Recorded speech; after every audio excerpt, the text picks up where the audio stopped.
Hello students, a very good morning to all of you, and I hope all of you are safe at your home and doing your studies regularly. So students, there is a one thought, that is anger is do not make anything but destroy everything. Anger is destructive, not constructive. हम जब भी गुस्सा करते हैं उससे हमें कोई benefit नहीं होता है. गुस्सा करने से हमें कुछ भी हासिल नहीं होता, बल्कि इसके नेगेटिव रिजल्ट हमें देखने को मिलेंगे, क्योंकि हम सेल्फ कंट्रोल नहीं कर पाते हैं जब हमें गुस्सा आता है. सो हमें गुस्सा नहीं करना चाहिए. It's not good for us. Okay, so let's start today's session. Yesterday we started the chapter natural hazards and natural disasters, and we already read about some of the natural disaster like earthquake and tsunami. Today we read some of the other natural disaster. First one is tropical cyclones. Tropical cyclones, why they are called the tropical cyclones? Tropicals means here is the equator, 23.5 north, 23.5 south. Here is the 66.5 south, north. So 0 to 23 है, they are called the tropic zone. Tropic, here is the subtropic and this is free zone, or you can say that polar zone. So tropical zone होते हैं जो equator के पास में 23.5 इन्हें tropic कहा जाता है, बट हम यहाँ पर 30 लेते हैं. 30 degree north and 30 degree south जो लैटिट्यूड है वहां पर ट्रॉपिकल साइक्लोन्स आते हैं. ट्रॉपिकल साइक्लोन्स मींस जो तूफान होते हैं और वो भी ओशंस में, that are called the tropical cyclones. Okay, tropical cyclones are intense low pressure area confined to the area laying between in 30 degree north 30 degree south latitude. ये वो एरियाज होते हैं जहां पर लो प्रेशर होता है. ओके, सो लो pressure area कैसे बनेगा? हमने एक कंपैरिजन पढ़ा था कि अगर हम लैंड एंड सी का कंपैरिजन करते हैं, वाटर एंड लैंड का, की हीट है उसको जल्दी एब्जॉर्ब कौन करता है? लैंड करता है, एंड लैंड जल्दी ही उसको रिलीज कर देता है. लेकिन वाटर है वो उसको मतलब टाइम टेकिंग है ये कि वो धीरे धीरे एब्जॉर्ब कर रहा है सन की रेडिएशन को, एंड उसके बाद में धीरे धीरे ही रिलीज कर रहा है. तो जब सन रेडिएशन पड़ती है ओशन पर या वाटर बॉडी पर, तो इवोपरेशन की प्रोसेस स्टार्ट होती है. हमने पढ़ा भी हुआ है, इवोपरेशन की प्रोसेस स्टार्ट होगी जब water sun radiation start evaporation. अब वाटर बहुत ज्यादा गर्म हो गया है, इवोपरेशन स्टार्ट हो गया है. वाटर के गर्म होने से टेम्परेचर बढ़ जाता है. टेम्परेचर के बढ़ने से जो मतलब वाटर गर्म हो गया, उसके बाद में वहां पर जो हवाएं चल रही हैं वो भी गर्म हो रही है. अब हवाएं जब चल रही हैं, अगर हवा गर्म होगी तो वो ऊपर की तरफ उठेगी. मींस हवा गर्म हुई है, वो ऊपर की तरफ उठ रही है, कन्वेक्शनल करंट्स बन रहा है लाइक दैट, और ऊपर जाकर के वो कंडेंसेशन कर रही है. और उसकी जगह को फिल करने के लिए वहां पर कोल्ड एयर आ रही है. सो हॉट एयर ऊपर जा रही है, कोल्ड एयर नीचे आ रही है. सो एक साइक्लोन बन जाता है. मतलब ये सर्कुलर शेप में होता है लाइक दैट. ओके, ये इस तरीके से रिवॉल्व करता है. वो रीजन यही है कि हॉट एयर ऊपर जा रही है, कोल्ड एयर नीचे आ रही है, तो जो मूवमेंट होती है वो स्पाइरल होती है इसकी, साइक्लोन की. ओके, एंड हवा हमेशा high pressure to low pressure चलती है. High pressure to low pressure. अब हाई प्रेशर कहां पर होता है? जहां पर टेम्परेचर लो होता है, temperature low. And low pressure कहां पर होता है? जहां पर टेम्परेचर हाई होता है. अब मैंने आपको बताया था जब सन रेडिएशन पड़ रही है तो यहाँ का टेम्परेचर बढ़ रहा है. अब टेम्परेचर बढ़ेगा तो एयर का प्रेशर कैसा हो जाएगा? बिल्कुल लो हो जाएगा. एयर का प्रेशर लो हो गया है तो हाई प्रेशर से हवाएं चलेंगी लो प्रेशर की तरफ, इसलिए इनका जो मूवमेंट होता है वो सर्कुलर होता है. Okay, got that point?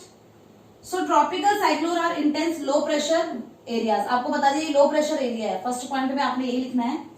And कहां से कहां तक है, 30 degree north to 30 degree south. अगर ट्रॉपिकल साइक्लोन का है तो आप इस तरह का डायग्राम भी बना सकते हैं कि ट्रॉपिकल साइक्लोन इन्हें क्यों कहा जाता है, क्योंकि ट्रॉपिकल रीजन में इनका इफेक्ट बहुत ज्यादा देखने को मिलता है। हमने यहाँ पर 23.5 डिग्री लिखा है, थोड़ा सा आगे भी उसको कर सकते हैं, दैट इज 30 बना सकते हैं, क्योंकि साइक्लोन है वो 30 degree north and 30 degree south के बीच में आती है। Okay, next point is they use warm moisture air as fuel. अब इनको सर्कुलेट होने के लिए जो फ्यूल की जरूरत होती है, हमने फ्यूल वैसे ही बोल दिया है, यहाँ पर एनर्जी है, इसका मतलब कहां से मिल रही है, वार्मनेस लैंड, हीट, मॉइस्चर। अब जो मॉइस्चर है वो कहां से मिला है, सी वाटर से, क्योंकि इवोपरेशन हो रहा है, इवोपरेशन होने से जो वाटर की क्वांटिटी है वो एयर में चली जाएगी, तो क्या बन जाएगा, moisture. And warmer lands heat, जो लैंड है वहां पर हीट है, उसकी वजह से जो विंड है उनका डायरेक्शन सी की तरफ। Okay, so width of cyclones are 500 to 1000 kilometre. अब ट्रॉपिकल साइक्लोन मैंने बताया आपको ओशन में आते हैं, सो इनका डिस्टेंस होता है 500 to 1000 किलोमीटर, मतलब इतने वास्ट होते हैं, इतने वाइड होते हैं ये। एंड इनकी हाइट अगर हम बोले सरफेस से, ओशन सरफेस है वहां से लेकर के 12 to 14 किलोमीटर इनकी हाइट होती है, मतलब कितने लार्ज स्केल, कितने लार्ज एरिया को ये कवर करते हैं, 500 to 1000 किलोमीटर विड्थ। एंड अगर लेंथ की बात करें, हाइट की बात करें तो 12 to 14 किलोमीटर। इनको ह्यूरिकेन भी कहा जाता है, अनदर नेम इनका ह्यूरिकेन भी है, और ओशन में आते हैं ये ट्रॉपिकल साइक्लोन्स। इंडिया में tropical cyclones bay of Bengal, bay of Bengal का भी वो रीजन जो ओडिशा और वेस्ट बंगाल के कोस्टल एरियाज है उनको इफेक्ट करता है। तो बे ऑफ बंगाल में अक्टूबर और नवंबर में बनते हैं साइक्लोन्स, जो कि बहुत सारा डिस्ट्रक्शन करते हैं। इनकी वजह से जो कोस्टल एरिया है बंगाल, वेस्ट बंगाल के एंड बिहार के, वो बहुत ज्यादा इफेक्टेड होते हैं। Okay, with the increase in distance from the see the force of cyclone decrease. यही बताया मैंने भी आपको, अभी में आते हैं ये साइक्लोन्स। सो जैसे जहां पे बे ऑफ बंगाल है, जैसे जैसे ये डिस्टेंस बढ़ता जाएगा, कोस्टल एरिया की तरफ बढ़ेंगे, लैंड की तरफ, वैसे वैसे इनका डिक्रीज होता जाएगा, मतलब इनकी जो स्पीड है वो खत्म होती हुई चली जाएगी। तो इनका मेन इफेक्ट कहां पर रहता है, वाटर बॉडीज में। Okay, I hope all of you got that. Okay, next natural disaster is flood.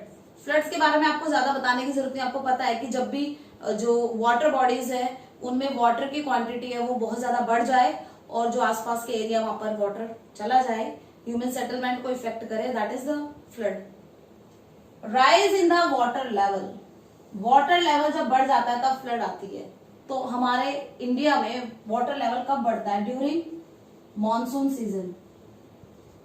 Monsoon season में आफ्टर समर जब मॉनसून सीजन आता है, रेनफॉल, तब फ्लड्स आती हैं। एंड फ्लड प्रोन एरियाज, जहां पर सबसे ज्यादा फ्लड आती है, दैट इज आसाम, वेस्ट बंगाल, बिहार। आसाम, वेस्ट बंगाल, बिहार, आप अरुणाचल प्रदेश भी लिख सकते हैं।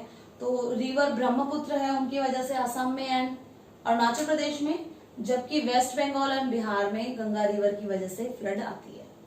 ओके, सीरियस कॉन्सिक्वेंसेस, इनके इफेक्ट होते हैं वो बहुत ज्यादा सीरियस होते हैं, जो कि नेशनल इकोनॉमी को इफेक्ट करते हैं। मतलब किसी भी कंट्री की नेशनल इकोनॉमी कैसे इफेक्ट होगी, इंफ्रास्ट्रक्चर है वो डैमेज हो जाए या ह्यूमन सेटलमेंट डैमेज हो जाए, तो ह्यूमन सेटलमेंट दोबारा बनाने के लिए या इंफ्रास्ट्रक्चर को दोबारा बनाने के लिए जो नेशनल इकोनॉमी है उसको बहुत सारा पैसा खर्च करना पड़ता है किसी भी कंट्री को। सो उसकी वजह से हम कह सकते हैं कि नेशनल इकोनॉमी, जो कि डेवलपमेंट के लिए जो पैसा खर्च किया जा सकता था, उसको दोबारा से रिकंस्ट्रक्शन के लिए पैसे को यूज किया जा रहा है।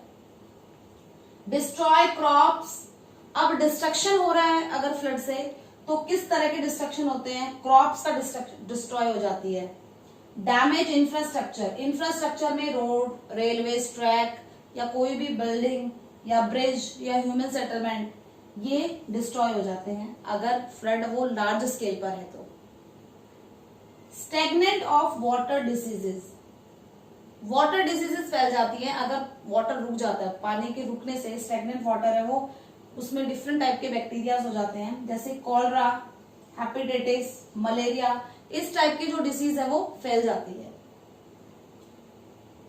Bring fresh layer of fertile and this is beneficial for paddy cultivation. So हमने एलुवियल सॉइल पे पढ़ा था कि जो रिवर्स अपने साथ में डिपॉजिट लेके आती हैं तो उससे टू टाइप के प्लेन्स बनते हैं, खादर एंड बांगर।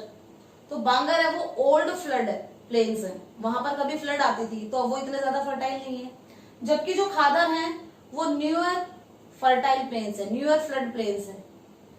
तो फ्लड अगर आ रही है तो जब भी फ्लड आएगी तो फ्रेश लेयर लेके आएगी फर्टाइल की, उसके पास में एल्यूवियम होता है एंड उसको वो डिपॉजिट कर देती है जहां पर फ्लड आ रही है। सो वहां पर फर्टिलिटी है वो बढ़ जाती है सॉइल की। एंड पैडी की कल्टीवेशन के लिए जो फर्टाइल सॉइल है ये बहुत ज्यादा जरूरी है। सो फर्टाइल सॉइल हो रही है लेकिन उसके अलावा डैमेज भी बहुत ज्यादा हो रहा है। Floods damage the infrastructure like human settlement, railways, roadways and also effect the national economy. Next natural disaster is drought. Drought means जब बहुत लॉन्ग पीरियड तक जब रेनफॉल ना हो उस पीरियड को कहा जाता है drought. It is an extended period when there is a shortage of water due to lack of rainfall. Rainfall नहीं हो रही है उसकी वजह से जो वाटर है, वाटर स्कार्सिटी हो गई है, एक लॉन्ग पीरियड हो गया है, रेनफॉल नहीं हुई है एंड जो अवेलेबल वाटर था वो भी खत्म हो गया। That situation is called the drought. And we can say that excessive rate of evaporation, जब इवोपरेशन बहुत ज्यादा हो और रेनफॉल ना हो उस पीरियड को कहा जाता है ड्रॉट। इंडिया को हम 3 जोन्स में डिवाइड करते हैं on the basis of drought affected area. So first one is extreme drought affected area. So you all know that is Rajasthan, Gujarat and western Aravalli. Western Aravalli region and Rajasthan and Gujarat, ये वो area है जहां पर रेनफॉल बहुत कम होती है एंड यहाँ पर जो ड्रॉट है वो एक्सट्रीम कंडीशंस के होते हैं। Okay, second is severe drought prone areas. Severe drought prone areas में आएगा आपका Maharashtra. Means drought prone area ये है लेकिन इतनी एक्सट्रीम कंडीशन नहीं होती है जितनी कि गुजरात एंड राजस्थान में होती है। Maharashtra, Madhya Pradesh, Andhra Pradesh, Karnataka, Tamil Nadu and southern Jharkhand. These are the area of severe drought prone. Last one is moderate drought affected area. Moderate में आएगा Haryana, some part of Haryana, that is UP and Goa. These are moderate drought affected area. Consequences क्या होते हैं? Scarcity हो जाते हैं, scarcities of food grains and water scarcity हो गई, फूड ग्रेन्स की स्कार्सिटी हो गई, death of animals and cattles and animals, क्योंकि पानी नहीं है उसकी वजह से जो कैटल्स एंड एनिमल्स है उनकी डेथ होने लगती है एंड फूड ग्रेन भी नहीं है। And last one is migration, लोग माइग्रेट होना स्टार्ट कर देते हैं, लोगों का जो मूवमेंट है ह्यूमन बीइंग का वो स्टार्ट हो जाता है जहां पर ड्रॉट होता है। तो ड्रॉट में लॉन्ग पीरियड तक जब रेनफॉल ना हो दैट इज ड्रॉट, या एक्सेसिव इवोपोरेशन हो that is called the drought. हमने इसको 3 कैटेगराइज करा है, हमने इसको 3 पार्ट में कैटेगराइज करा है जहां पर बहुत ज्यादा drought, extreme drought affected area है Rajasthan, Gujarat and western Aravalli. Then severe drought prone area में Maharashtra, Madhya Pradesh, Andhra Pradesh, Karnataka, Tamil Nadu and southern Jharkhand. And moderate drought affected area में Haryana, UP and Goa. And consequences इसके क्या हो सकते हैं कि वाटर स्कार्सिटी है, फूड स्कार्सिटी हो गई, क्रॉप फेल हो गई, स्टारवेशन आ गया, death of animals and cattles and movement of people, that is called the migration. वो माइग्रेट होते हैं in the search of food and water. Okay, next natural disaster is landslide. Landslide हमें hilly areas में देखने को मिलेगा, जहां पर जो स्लोप्स होते हैं वो स्टीप होते हैं। स्टीप स्लोप होने की वजह से जो ग्रेविटी की, ग्रेविटेशनल फोर्स की वजह से कुछ पार्ट है वो नीचे खिसक के आ जाता है, that is called the landslide. Rapid sliding of a large mass of bed rocks is called a landslide. इसे ही लैंडस्लाइड कहा जाता है, बट एक लार्ज प्रोपोर्शन रॉक्स का है वो हो जाए एंड वो स्लाइड हो जाए, that is called the landslide.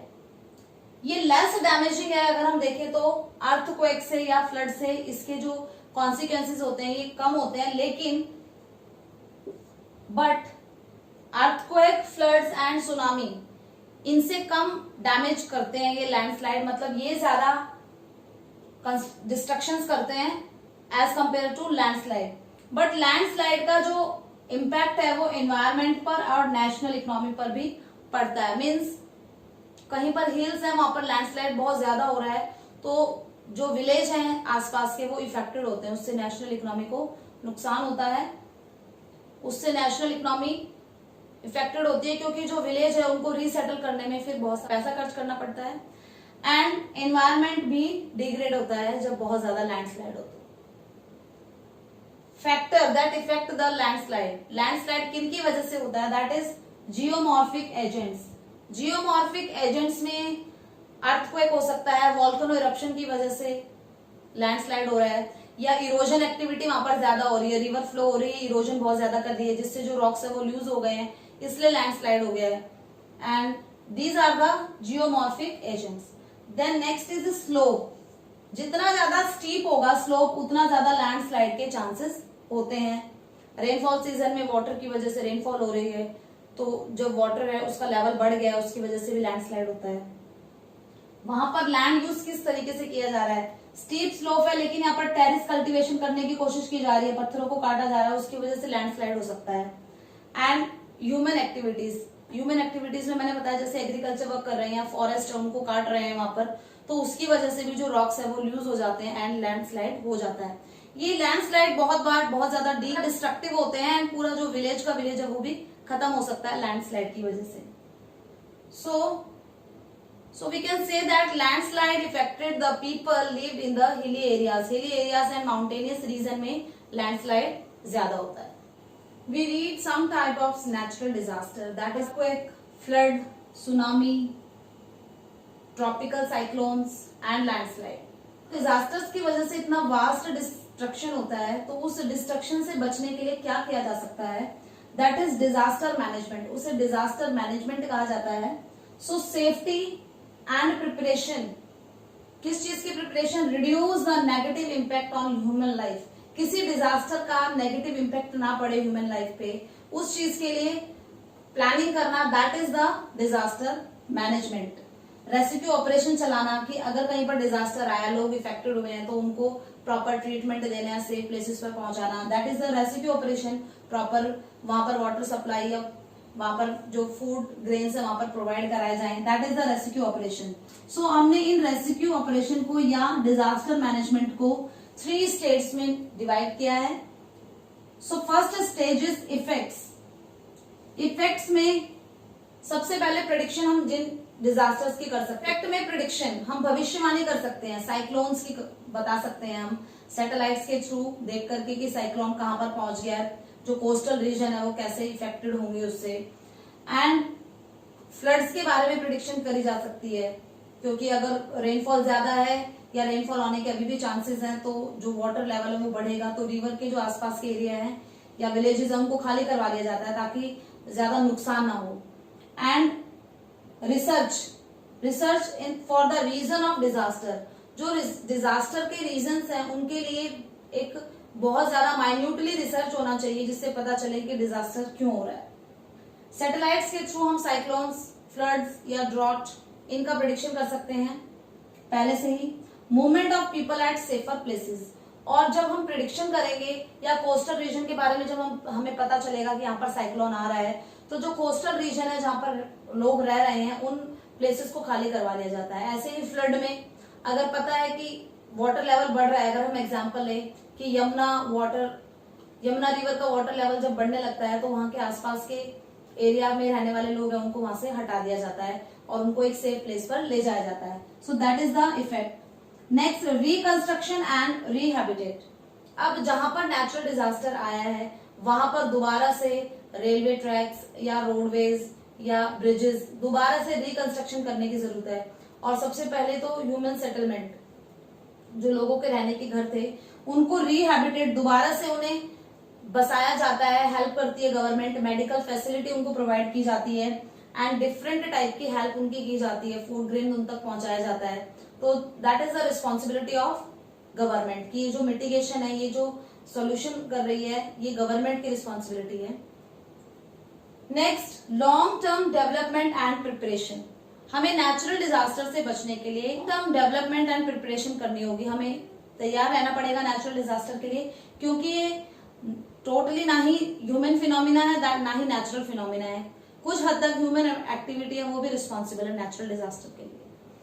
Mitigation and safety, government जो नेचुरल डिजास्टर जब आएगा तो उसके लिए गवर्नमेंट है कुछ रेस्क्यू ऑपरेशन चलाएगी एंड सेफ्टी पर्पज से भी ध्यान दिया जाएगा लोगों पर।